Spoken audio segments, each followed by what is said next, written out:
удаагийнхаа шинэ бичлэгээр та бүхэндээ ши болон шиган хоёрын ялгааг тайлбарлаж өгөх гэж байна. За тэгээ ши болон шиган гэдэг маань болохоор монголоор хоёулаа цаг гэж орчуулагддаг өгнүүд байгаа тий. За гэхдээ утгын хувьд болохоор хоорондоо өөр. За ши гэдэг нь болохоор яг одоо хэдэн цаг болж байна гэдгийн ши цаг байгаа. За шиган гэдэг маань болохоор за тэдээс цэгэн цагийн хооронд. За мөн цаг гэдэг утгын ерөнхий ойлголт байгаа. За тэгээ англиар авч бичих юм бол ши гэдэг нь болохоор clock. За одоо яг тэдэн цаг болж ийн гэдгийг хэлдэг. Шиган гэдэг маань болохоор тэдэн цагийн турш гэдэг hour эсвэл цаг гэдгийн ерөнхий ойлголт time гэсэн утгаар ордог байгаа. За тэгвэл ши гэдгийг ямар өгүүлбэрт бичих юм бэ гэхээр цаг асуухтаа бичнэ хүнээс 지금 몇 시예요? одоо цаг хэд болж байна? одоо хэдэн цаг болж байна гэж 지금 몇 시예요? за 7시 30분이에요 гэд 7 цаг 30 минут болж байна.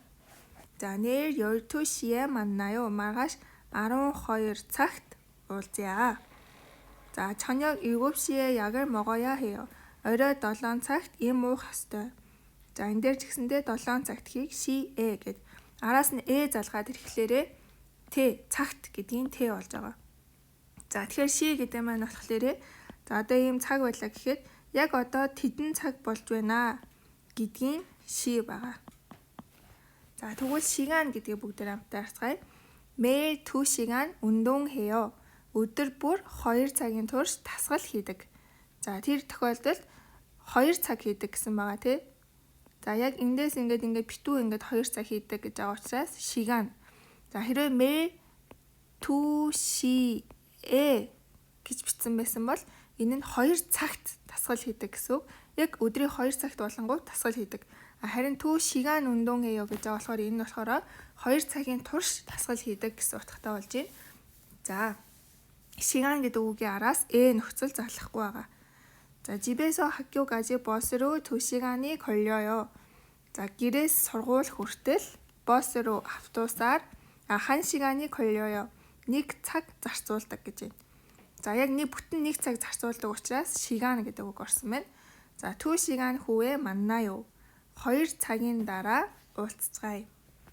за, бүтэн 2 цаг өнгөрсний дараа уулзъя гэж байгаа учраас 시간 гэдгээр авсан байгаа. хэрвээ 2시에 만나요 гэвэл өдрийн яг 2 цагт уулзъя гэсэн үг. 2시간 후에 만나요 гэж байгаа нь 2 цагийн дараа уулзъя гэсэн утгатай болж байна. за, 시간이 정말 빨리 가네요 гэд цаг хугацаа үнэхээр хурдан өнгөрч байна гэд цаг хугацаа гэдэг утгаар бас 시간 гэдэг үг маань ордог байгаа. 시간. за, 약속 시간을 정했어요. болзооныхоо уулзалтынхаа цагийг тогтсон гэд за цаг гэдгийн ерөнхий утгаар бас 시간 гэдэг маань ордог байна. за, тэгэхээр ши гэдэг маань болохоор ерөөсөө л тэдэн цаг 12 цаг 1 цаг одоо цаг хэд болж ийн гэдэг дээр ши гэдэг үг нь орно.